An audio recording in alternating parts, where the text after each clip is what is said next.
إلى يوم القيامة. اللهم اجعلنا من التوابين واجعلنا من المتطهرين واجعلنا من المخلصين واجعلنا من عبادك الصالحين. Amin ya rabbal alamin. Para hadirin dan hadirat, muslimin dan muslimat sidang jamaah pengajian rahimakumullah. Selesai ucapan puji dan syukur, kita serahkan kehadirat Allah Subhanahu wa ta'ala. Dengan yang kedua, rahmat dan sejahtera sama-sama kita ucapkan. Berikut kita alamatkan pangkuan alam Nabi besar Muhammad ibn Abdullah sallallahu alaihi wasallam. Berikut kepada seluruh keluarga, para sahabat dan segenap kerabat yang mulia dan yang terhormat, guru kita bersama Engku Imam Masjid Asy-Syikrah serta seluruh pengurus Masjid Asy-Syikrah. Berikut secara umum Bapak Ibu sidang jamaah pengajian yang mudah-mudahan harapan selalu mendapat ampunan dan perlindungan daripada Allah Subhanahu wa ta'ala.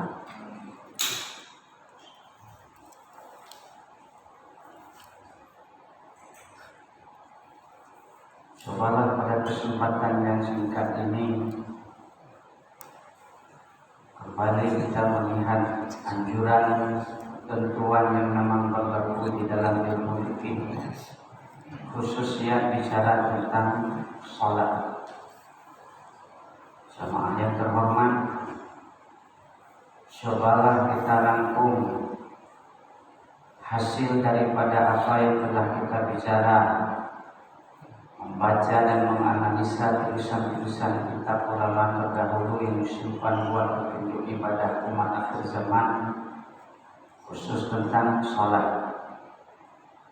Cobalah dari pertama, salat adalah, salatun itu lafadznya bahasa Arab, tetapi kalaulah memberi makna salat itu adalah dua sisi. Salatun secara logat, secara bahasa, salat artinya ad-du'a'u bi khairin, doa dengan kebaikan. Tetapi kita tidak bolehlah mengambil satu sisi makna logat karena akan menyimpang ketika melaksanakan salat.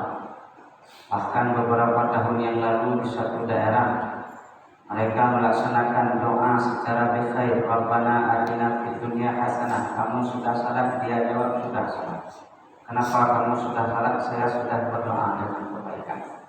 Bolehkah hal demikian? Tidak boleh. Adapun yang boleh kita pegangi adalah pengertian salat pada istilah syariat. Apa pengertian salat pada istilah syariat?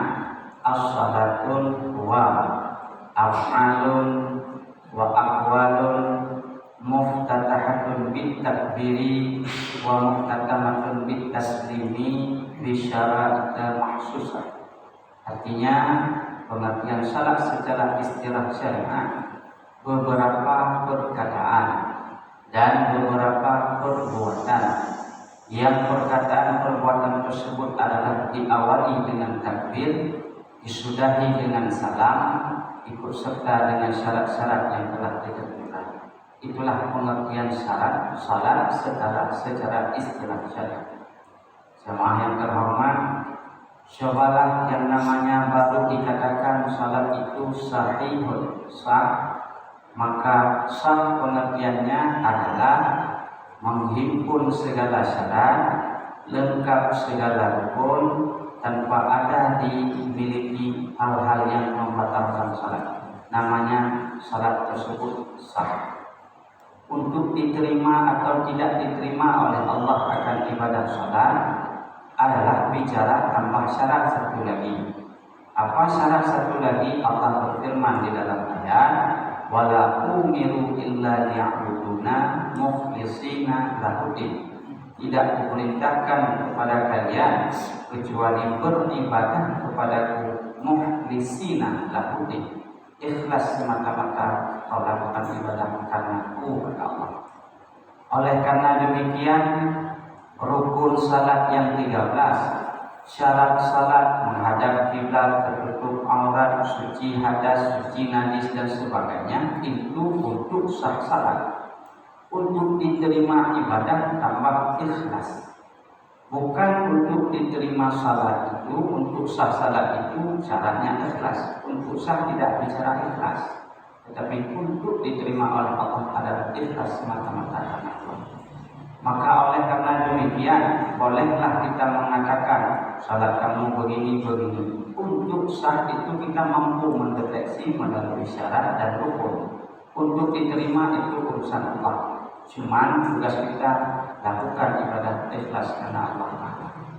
Sama yang terhormat, insyaallah kita rangkum. Untuk sah salat ada yang namanya di dalam salat itu rukun. Rukun adalah beberapa aturan yang berada di dalam salat. Syarat adalah beberapa aturan yang berada di luar salat.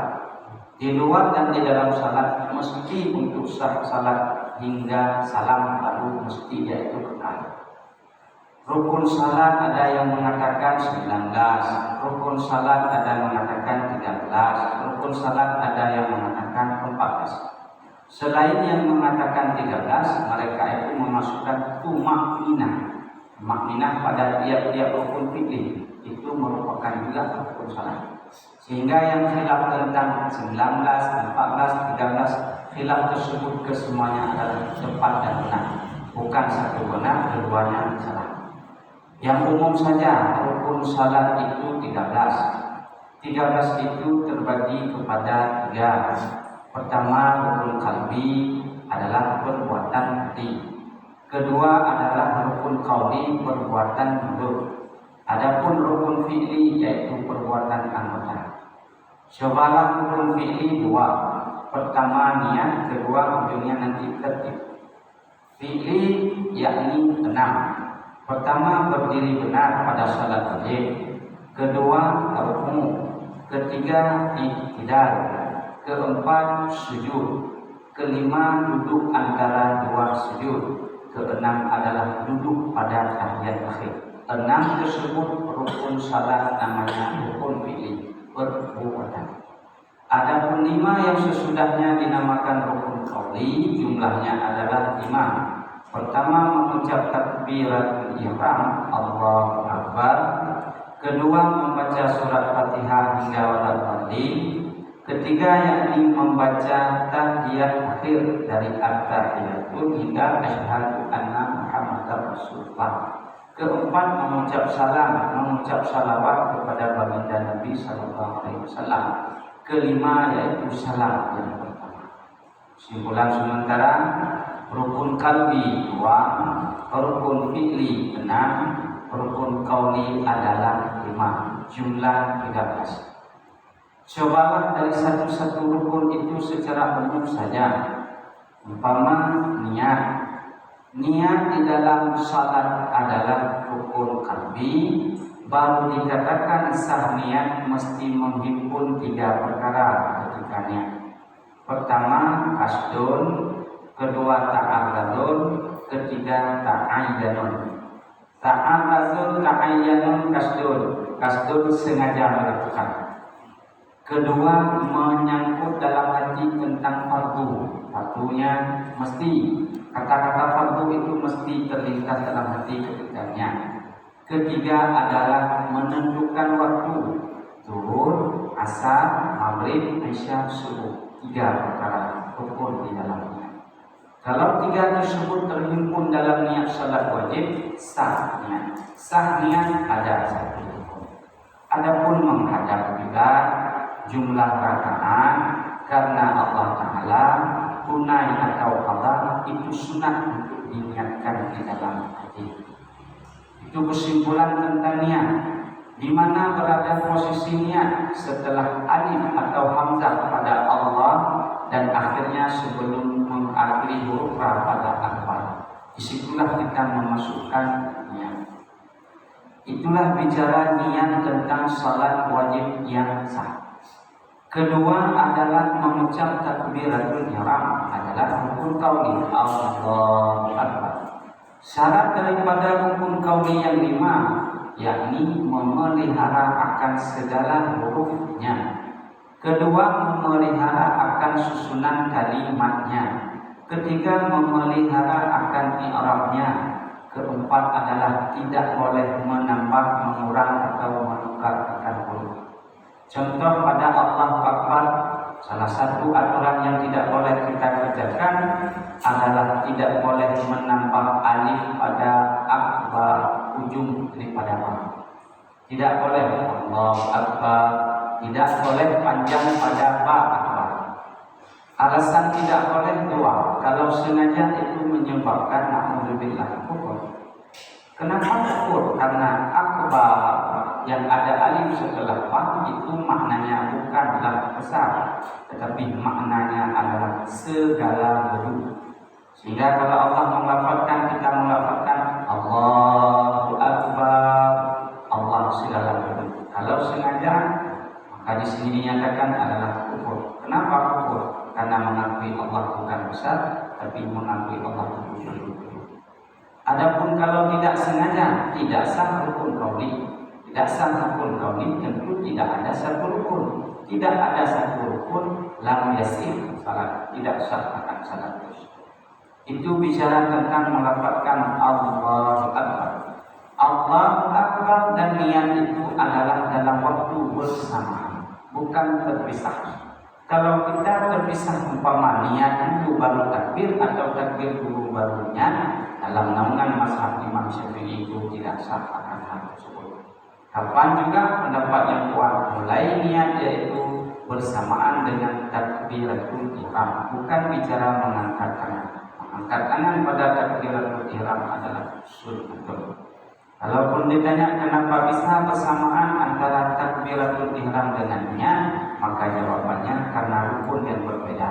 Rukun qauli dan rukun qalbi. Berikutnya adalah berdiri benar. Berdiri betul adalah rukun fi'li perbuatan. Syarat sah berdiri betul pada salat wajib, karena pada salat selain wajib berdiri itu bukan rukun. Sekalipun mampu pada salat sunat untuk berdiri, bolehkah duduk? Jawab boleh. Tetapi pahala saja yang memang benar. Salah satu syarat sah berdiri adalah tulang belakang itu tidak boleh condong ke depan, tidak boleh condong ke belakang, ke kiri dan ke kanan. Adalah mesti tegak lurus bagi yang mampu. Berbeda yang tidak mampu. Itu adalah bicara syarat sah rukun fi'li, yakni berdiri betul. Keempat ada nama istilah membaca surat Fatihah. Disinilah yang banyak ketentuan-ketentuan yang memang mesti dijaga. Membaca surat Fatihah, bicara mazhab Syafi'i, Bismillah merupakan satu ayat daripada Fatihah. Tapi bicara mazhab Maliki, Bismillah itu bukan satu ayat daripada Fatihah.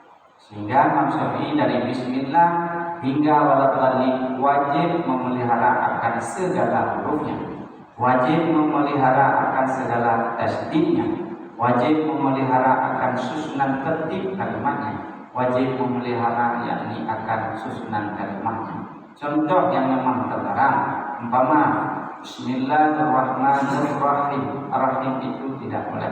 Kenapa tidak boleh Ar-Rahim? Karena pada huruf A itu sudah kita tambah akan tasdid. Bertambah tasdid, bertambah huruf. Sengaja itu merubah tulisan Al-Quran. Kalau tidak sengaja mungkin dosa dan tidak sah. Tidak boleh satu. Kedua, umpama pada iyyaka na'budu wa iyyaka nasta'in. Iyyaka, iya panjang pada iya, bertasdid pada huruf iya. Kalau seseorang menghilangkan tasdid pada iyyaka na'budu wa iyyaka nasta'in, maka kalau sengajanya, makna sengaja dia tahu di situ ada tasdid tapi dihilang tasdid. Makna sengaja yang kedua dia tahu hukum, kalau bertasdid begini hukum, kalau tidak bertasdid begini hukum. Sengajalah dia buang tasdid. Dalam kitab Sabilal Muhtadin yang dikarang oleh yakni Syekh Muhammad Arsyad Al-Badri, kafir sepakat ulama. Kenapa memang kafir? Makna iya tanpa tasdid memiliki makna bukan akan engkau ya Allah nak dulu kami menyembah, tetapi akan cahaya matahari kami menyembah. Sengaja kufur. Begitu pula wa iyyaka nasta'in, tasdid tidak boleh keluar. Iyyaka nasta'in, kalau bilang tasdid akan cahaya matahari, nasta'in kami meminta pertolongan. Sehingga yang benar adalah iyyaka na'budu wa iyyaka nasta'in, akan engkau ya Allah kami menyembah, wa iyyaka nasta'in, akan engkau ya Allah kami meminta pertolongan. Itulah termasuk bahagian daripada aturan membaca rukun qauli, yakni membaca surat Fatihah. Wajib memelihara huruf. Contoh berikutnya adalah surat al-ladzi. Di zai ujung lidah berada di antara gigi atas dan gigi bawah. Karena huruf yang serupa umpama dai dengan zai, dad dengan dad, setelah pa besar dan setelah sad walad dhalin itu setelah sad. Adapun huruf dal itulah pernah kita bicara 5 huruf yang tidak didapati di dalam bacaan Fatihah. Bahkan kalau ada huruf 5 tersebut kita baca baik Fatihah dalam salat atau Fatihah di luar salat, hukumnya haram. Coba secara kesimpulan umum, huruf pertama yang tidak ditemukan dalam Fatihah huruf ta. Ta tidak ada dalam Fatihah. Imam Ghazali menyatakan ta itu bermakna subur. Suburun bahasa kita binasa. Sehingga barang siapa yang membaca surat Fatihah tanpa diiringi dengan huruf ta, orang tersebut terpelihara daripada kebinasaan. Satu. Kedua, juga tidak didapati huruf di dalam Fatihah huruf fa. Fa tidak ada. Imam Ghazali menyatakan fa itu maknanya adalah firqun. Faraka itu maknanya terpisah. Barang siapa yang membaca surat Fatihah tanpa ada huruf fa di dalamnya, terpelihara daripada terpisahnya keluarga, sahabat, kerabat, baik di dunia hingga di akhirat. Ketiga, juga tidak didapati huruf di dalam Fatihah adalah huruf fa setelah ta, fa. Itu juga tidak didapati yang ada di dalam Fatihah setelah sa, walad dhalin. Ghairil maghdub waladhdallin, 2 huruf setelah sa. 3. Huruf keempat juga yang tidak ada adalah huruf za. Huruf mahara yang ada titik itu za, bukan dal. Itu juga tidak didapatkan dalam surat Fatihah. Mungkin anjing dengan bayangan huruf rumahnya ra tapi ada titik di atas. Itu bukan dal. Adapun bab surat tadi itu bukan zai tetapi surat al-ladzi di ujung lidah. Ujung lidah berada di antara gigi atas dan gigi bawah. Umpama membunyikan huruf ta itu tidak ada. Yang kelima juga tidak ada adalah huruf syain. Syain tidak ada juga dalam Fatihah. Maka secara kesimpulan 5 huruf tersebut tidak boleh ada ketika membaca Fatihah, baik dalam salat atau di luar salat. Kalau di dalam salat menyebabkan batal rukun qauli, di luar salat dapat dosa. Oleh karena kesimpulannya, salah satu syarat sah membaca rukun qauli umpama Fatihah wajib memelihara akan segala huruf-hurufnya. Berikutnya secara umum setelah memang baca takbiratul ihram, niat berdiri betul, baca Fatihah, berikutnya yang rukun-rukun saja. Rukun. Salah satu syarat sah rukun adalah sengaja rukun. Kedua, tumakninah, berhenti sesaat di dalam rukun. Membaca subhana rabbiyal azim sudah kita yakin memang itu hukumnya sunnatul, baik sekali ataupun 3 kali. Tetapi yang menjadi ketentuan sah hukum adalah tumakninah. Tumakninah bahasa Arab, bahasa kita berhenti sesaat di dalam hukum. Seukuran apa berhenti sesaat di dalam hukum? Jawabannya seukuran sekadrun membaca subhanallah. Subhanallah, umpama kita tidak membaca subhana rabbiyal azim, atas nama sudah berhenti seukuran itu subhanallah, sudah sah namanya rukun qauli umpama rukun. Berikutnya bangun daripada rukun adalah iktidal. Iktidal yang pertama syarat sahnya juga mesti sengaja iktidal. Makna sengaja tidak boleh tidak sengaja. Umpama bukan karena ingin bangun dari rukun, tetapi karena melakukan sesuatu yang lain. Umpama kita lagi rukun, tapi bukan ingin iktidal karena sudah kerawat umpama. Karena kerawat bangun terus, begitu bangun kita niat ingin iktidal. Sah iktidal? Tidak sah. Kalau tidak sah bagaimana? Bolehkah tempel dengan sujud sahwi? Jawab tidak boleh. Mesti kembali lagi ruku, bangun niat itu iktidal. Kedua adalah syarat sah iktidal tumaninah. Rabbana lakal hamdu milkus samawati hingga akhir hukumnya sunat qauli. Berpahala kalau kita baca. Artinya bukan boleh untuk tidak baca. Bukan anjuran jangan baca. Rabbana, tidak ada anjuran untuk tidak baca. Justru anjuran untuk baca, tapi anjuran sunat berpahala kalau baca. Baru sah iktidal adalah sengaja iktidal bangun dari rukun dan ada tumaninah di dalamnya. Berikutnya rukun qauli setelah iktidal tentu adalah sujud. Sujud juga syaratnya yakni sengaja dan tumaninah. Baca subhana rabbiyal a'la juga hukum sunat. Tetapi kalau ingin mencari keuntungan di atas perbuatan sunat, mesti benar bacaan subhana rabbiyal a'la.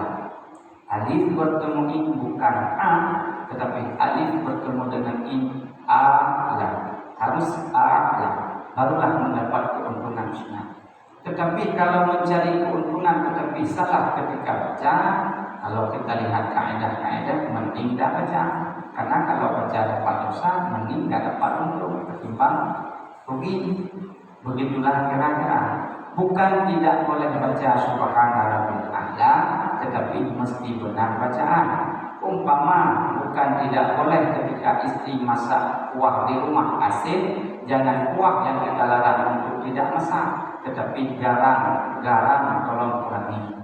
Karena kalau kita larang asin, tidak usah lagi masak kuah asin. Alamat makan nasi tadi. Maka bijaksananya adalah tolong besok kurangi saja garam. Umpamanya subhana rabbiyal a'la kalau salah bukan tidak boleh baca. Baca tidak baca, tetapi aturan baca boleh. Itu juga hukum sunat baik sekali dua dan setelah sujud bangun daripada sujud yang pertama juga bertemu kita dengan rukun salat yakni duduk antara dua sujud. Posisi duduk antara dua sujud, duduknya menjadi rukun. Adapun posisi duduk, bentuk duduk namanya adalah bentuk duduk iftiras. Itu sunat. Bukan duduk yang sunat, bentuk duduk namanya duduk iftiras. Duduk istirahat iftiras. Duduk antara dua sujud iftiras. Duduk tahiyat awal iftiras. Adapun duduk tahiyat akhir itu tawadhu. Berbeda nama duduk, berbeda hukum. Berbeda hukum, berbeda bentuk. Cobalah sedikit bicara tentang duduk. Ada 4 duduk di dalam salat. Duduk tahiyat awal, duduk bukan rukun tetapi sunat. Duduk istirahat itu juga duduk iftiras, bukan rukun, duduk sunat. Tapi 2 lagi duduk antara 2 sujud dan duduk pada tahiyat akhir itu rukun daripada rukun salat. Jadi 4 duduk dalam salat bagi 2 rukun, 2 sunat. Mana yang rukun? Duduk pada tahiyat akhir, rukun salat. Duduk antara 2 sujud itu adalah juga rukun salat. Tetapi duduk istirahat, mana yang dikatakan duduk istirahat? Bangun dari sujud yang kedua hendak berdiri, itu duduk sesaat seukuran subhanallah, namanya duduk istirahat. Bentuk duduknya iftiras. Kedua yang sunat duduk tahiyat awal. Duduk tahiyat awal sunat hay'ah, berarti 2 duduk hukum sunat, 2 duduk hukum wajib. 2 duduk hukum sunat pun terbagi 2. Kalau duduk tahiyat awal itu sunat arba'ah. Makna sunat arba'ah, kalau kita lupa sunat sujud sahwi. Mana bukti dan dalil baginda Rasul pada suatu ketika salat zuhur Lupa baginda Rasul rakaat kedua langsung bangun rakaat ketiga. Rasul tidak kembali untuk melaksanakan tahiyat awal, tapi sebelum Rasul salam yang pertama, beliau melakukan sujud yang mana sahwi, sujud sahwi.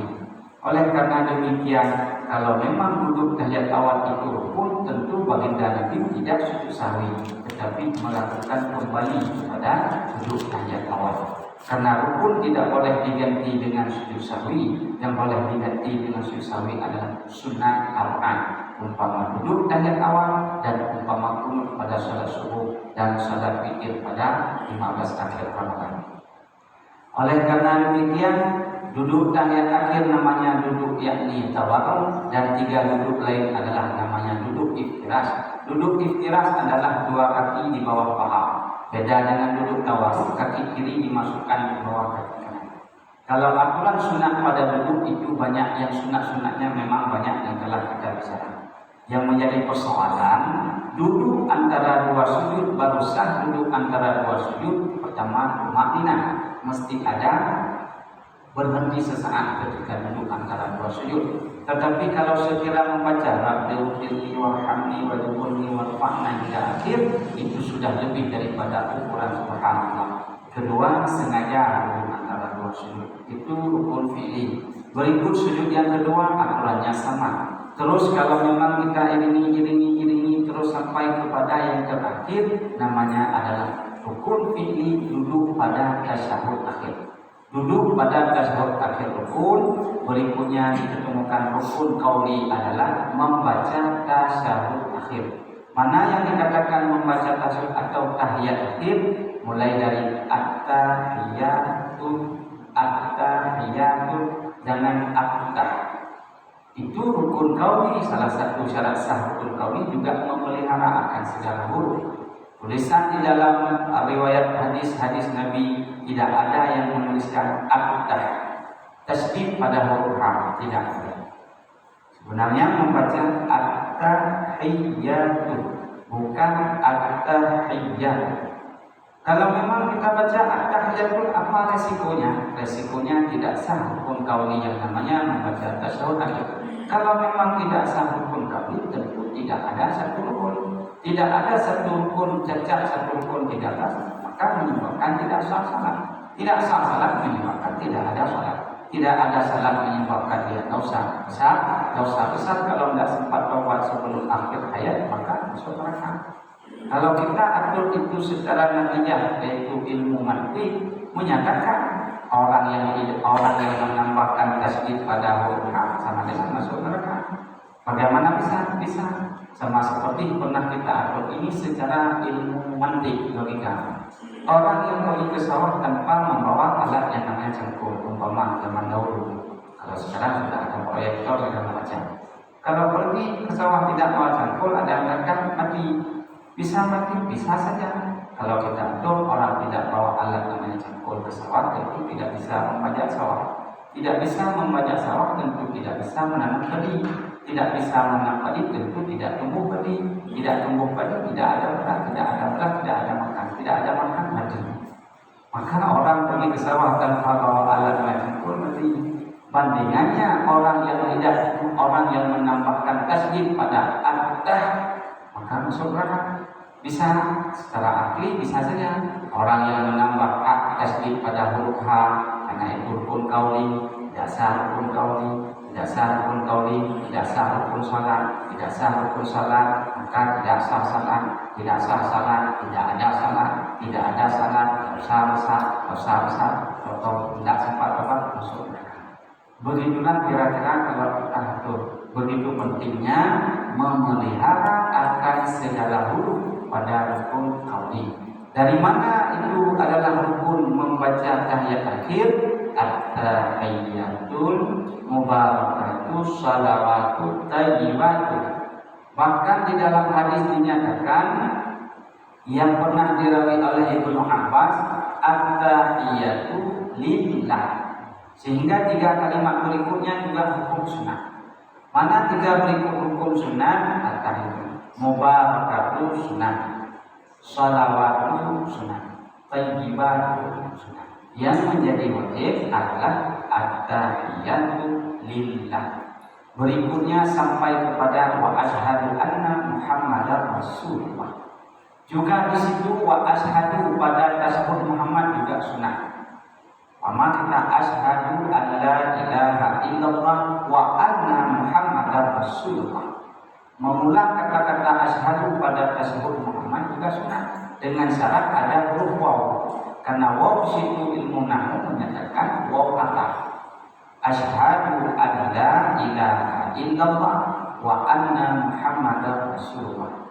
Sehingga kesimpulan pada membaca tasyahud akhir, sekurang-kurang membaca tasyahud akhir adalah at-tahiyatu lillah, assalamu alayka ayyuhan nabiyyu wa rahmatullahi wa barakatuh, assalamu alayna wa ala ibadillahi sholihin, asyhadu an la ilaha illallah wa asyhadu anna Muhammadar Rasulullah. Itu adalah rukun qauli berikutnya membaca tasyahud akhir.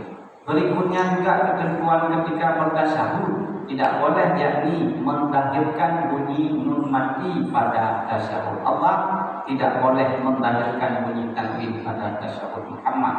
So, asyhadu an la, itu sebahagian pendapat ulama batalah salat. Karena tulisannya memang Allah, berikutnya Muhammadan Rasulullah. Disitulah perlu ilmu tajwid namanya idgham bila ghunnah. Nun mati atau tanwin kalau bertemu dengan huruf lam dan ra namanya idgham bila ghunnah. Idgham memasukkan bila ghunnah dengan tidak ilmu. Apa yang kita masukkan? Bunyi nun mati masukkan ke dalam huruf lam sehingga huruf lam tersebut seolah-olah ada tasdid. Sehingga bacaan yang benar pada tasyahud Allah asyhadu an la. Berikutnya pada wa asyhadu anna Muhammadar, sekalipun tidak ada tasdid pada huruf ra, mesti memasukkan bunyi tanwin ke dalam huruf ra. Itulah pendapat ulama yang menyatakan barusan membaca tahiyat akhir benar pada bacaan tasyahud yang dua. Asyhadu an la ilaha illallah wa asyhadu anna Muhammadar Rasulullah. Artinya pada tasyahud akhir itu bukanlah untuk memendek-pendekkan bacaan setelah tahu yang ini wajib, yang ini sunnah. Bukan setelah tahu kita pendek-pendekkan bacaan, bukan. Tetapi tujuannya supaya yang pertama mendapat pahala. Karena perbuatan wajib dan sunnah baru mendapat pahala ada kaitannya dengan sengaja. Kalau sengaja tahu pertama, kalau tidak tahu tentu nggak sengaja.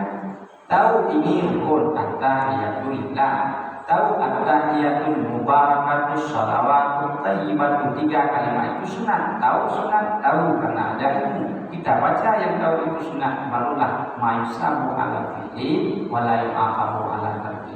Diberi pahala di atas barang yang kita kerja, tidak diberi dosa di atas barang yang kita tinggal. Inilah sama halnya seperti perbuatan terlarang dalam agama. Kalau tidak sengaja, makna tidak sengaja, tidak ada niat ingin mengerjakan, dituliskan satu dosa. Kalau perbuatan salah, jawab tidak. Umpama yang sudah dekat dengan kita makan ketika siang hari bulan Ramadan, kita tidak tahu, bukan tidak tahu makan memang sudah makan, tidak tahu hari pertama kita puasa, sehingga makan satu piring, baru diingatin kenapa tidak makan hari ini. Padahal puasa, masya Allah, saya lupa dia. Apakah menyebabkan batal puasa? Jawab tidak. Apakah menyebabkan dia berdosa karena melakukan perbuatan terlarang? Juga tidak. Kenapa? Karena tidak ada unsur sengaja. Itu juga ada hadis baginda Nabi, itu rezeki bagi orang puasa yang tidak boleh sengaja. Kalau sengaja itu pertama dosa, kedua batal puasanya. Oh, katakanlah manusia tidak tahu, pura-pura, oh saya tidak tahu, Allah Maha mengetahui. Itulah kira-kira perbuatan terlarang tidak sengaja kita kerja tidak ditulis akan dosa. Perbuatan benar yang kita kerjakan tidak sengaja juga tidak ada pahala. Maka perbuatan baik wajib dan sunat mesti tahu ini wajib, ini sunat. Sehingga bukanlah tujuan ingin memendek-pendekkan umpama membaca tasyahud akhir at-tahiyatul lillah, assalamu alayka. Tujuannya satu lagi, ketika memang waktu berhampiran ingin keluar waktu umpama, bolehkah menggunakan umpama qiyam tersebut? Boleh. waktu 5 menit lagi. Kalau kita sempurnakan salat itu sunat-sunat kita ambil semua, bisa-bisa keluar waktu salat tersebut. Mengeluarkan waktu salat secara sengaja juga dosa. Jadi memanfaatkan ilmu tersebut, waktu tinggal 3 menit lagi. At-tahiyatu lillah, assalamualaikum. Itulah tujuan daripada memang mengantongi akan ilmu pengetahuan. Berikut daripada rukun qauli membaca tahiyat akhir, bertemulah dengan salawat kepada Nabi Muhammad SAW. Rukun qauli, tapi pada tahiyat akhir, bukan rukun pada tahiyat awal. Karena duduk tahiyat awal, membaca tahiyat awal, berselawat kepada Nabi pada tahiyat awal itu hukumnya sunnah. Tetapi yang menjadi adalah berselawat kepada Nabi Muhammad SAW, lafaznya yakni Allahumma salli, jangan salli, karena yang bermakna salawat dengan huruf sad, bukan yang bermakna salawat dengan huruf sin. Sin kalau salam sejahtera, yang wajib di dalam rukun salat bukan sejahtera, tetapi rahmat kepada baginda Nabi, dalam bahasa Arabnya adalah sal. Inilah kalau menggantikan huruf bisa merubah makna. Sahkah rukun ini membaca selawat Nabi pakai huruf sin? Jawab tidak, karena bukan selawat. Termasuk pada khutbah Jumat ketika berselawat kepada Nabi, Allahumma shalli ala Muhammad. Itulah rukun berikutnya, rukun qauli mengucap salawat kepada baginda Nabi. Adapun kepada keluarga Nabi wa ala ali Muhammad, itu kalau pada tahiyat akhir sunat arba'ah. Sunat arba'ah kalau kita lupa sunat sujud sahwi pada tahiyat akhir. Berikutnya ala sayyidina Ibrahim fil alamin, itu semua juga adalah sunat. Sampai yang terakhir adalah rukun qauli mengucap salam yang pertama. Karena salam yang pertama rukun qauli bukan memelengkan kepala ke kanan dan ke kiri, itu hukumnya sunnah tetapi yang menjadi rukun qauli yang terakhir mengucap salam yang pertama. Bunyinya assalam, tidak boleh membuang alif lam pada assalam. Pertama assalamualaikum tanpa ada alif lam, tidak boleh. Kenapa? Salah satu syarat sah rukun qauli memelihara akan segala huruf-hurufnya. Assalamualaikum warahmatullahi. Adapun salam yang kedua juga hukumnya adalah sunnah. Berbeda alif lam yang ada di dalam tahiyat. At-tahiyatu lillah, assalam. Umpama di situ kita tidak baca tetapi salamu alaika ayyuhan nabiyyu wa rahmatullahi wa barakatuh, salamu alaina. Kurangnya alif lam pada tahiyat apakah menyebabkan batal rukun qauli membaca tasawuf? Jawab tidak.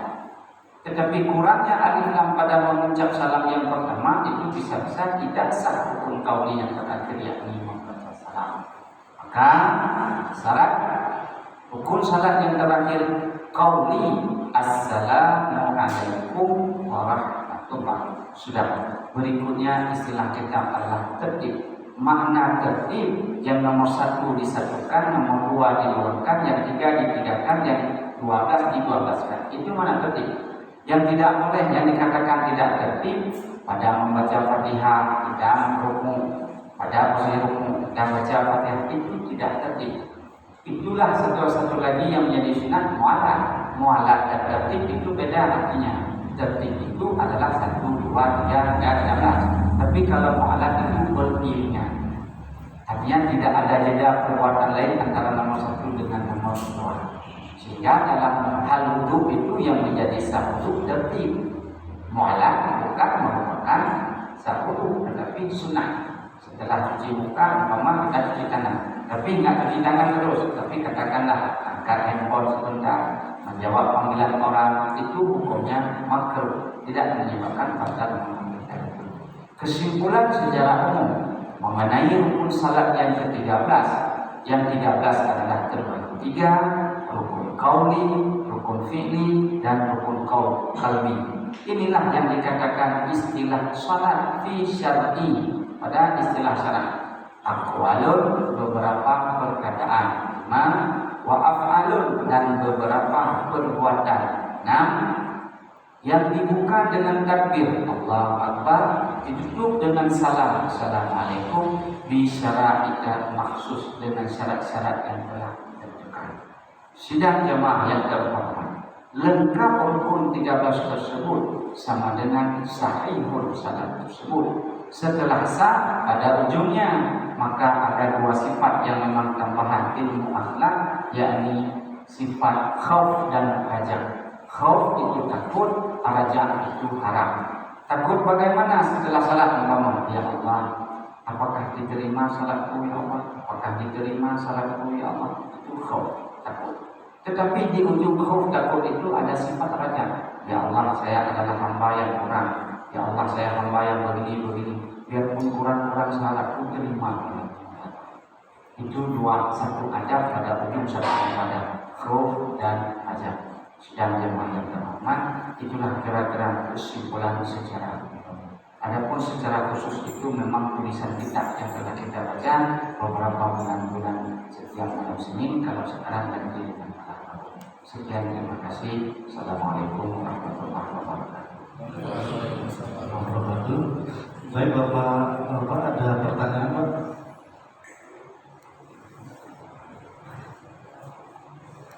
Ada pertanyaan?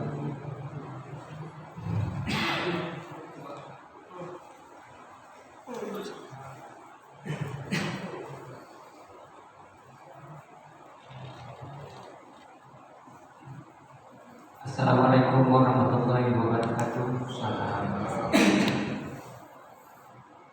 Yang ingin saya tanyakan Pak Ustaz, khusyuk dalam sholat, karena khusyuk dalam sholat ini susah kita lakukan, dan sampai di mana khusyuk dalam sholat itu bisa kita, apakah kita terpenuhi masalah?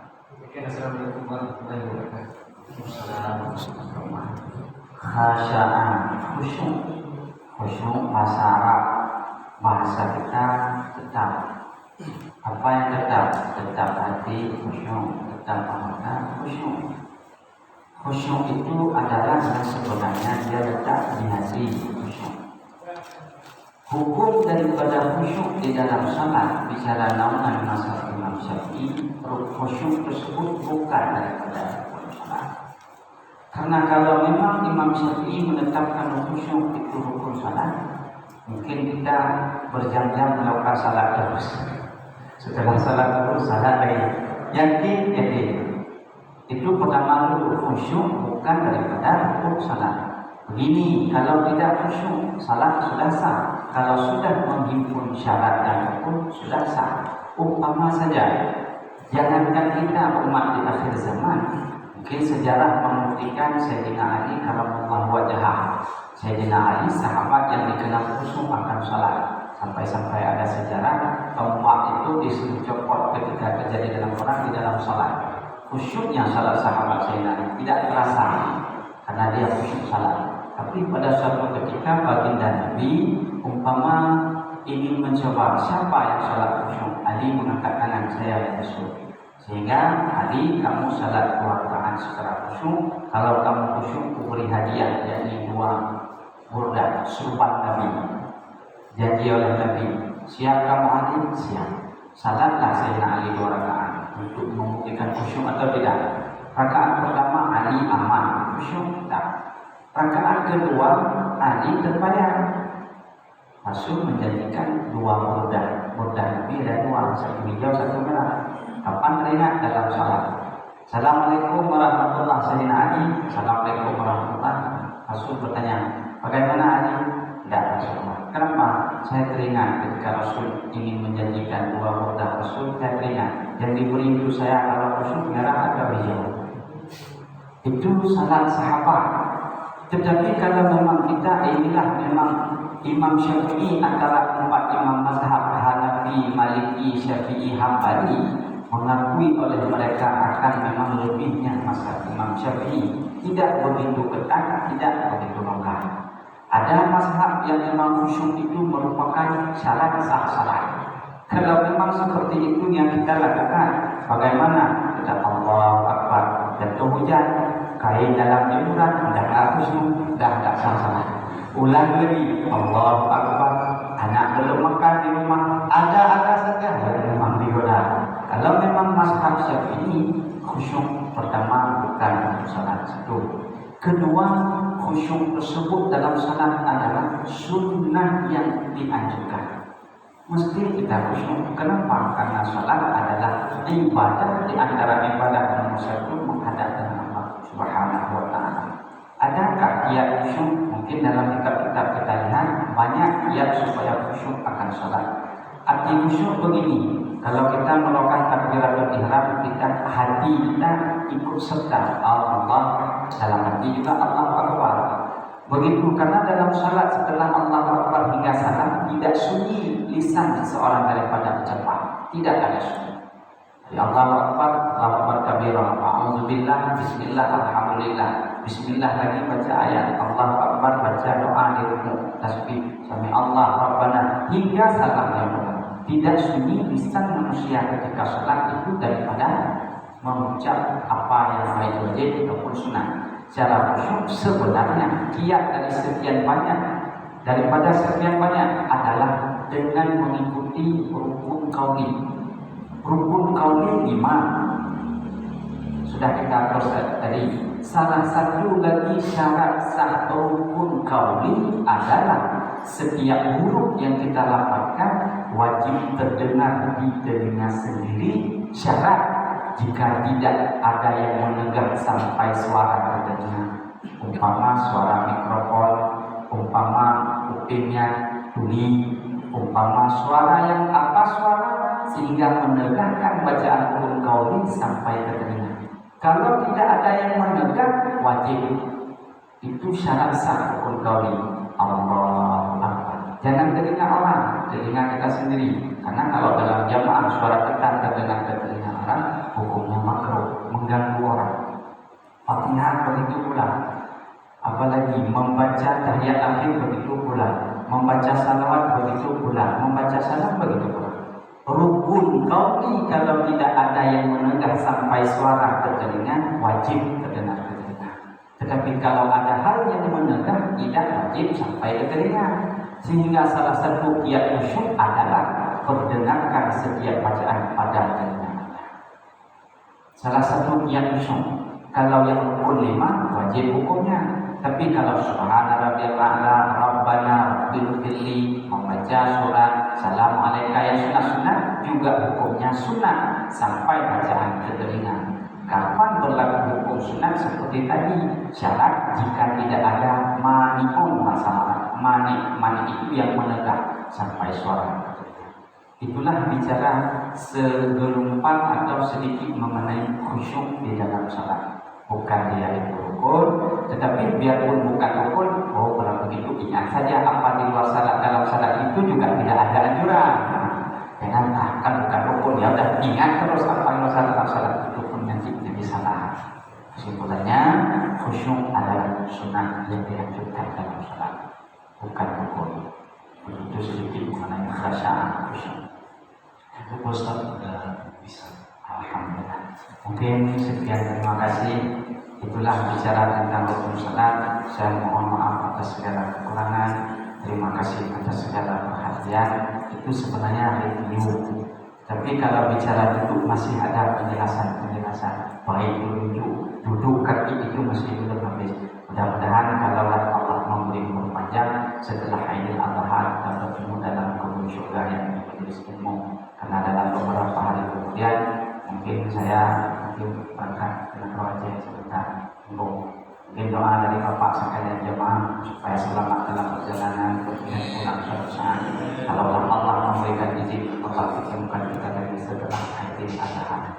Amin ya rabbal alamin. Akhirul kalam. Assalamualaikum warahmatullahi wabarakatuh.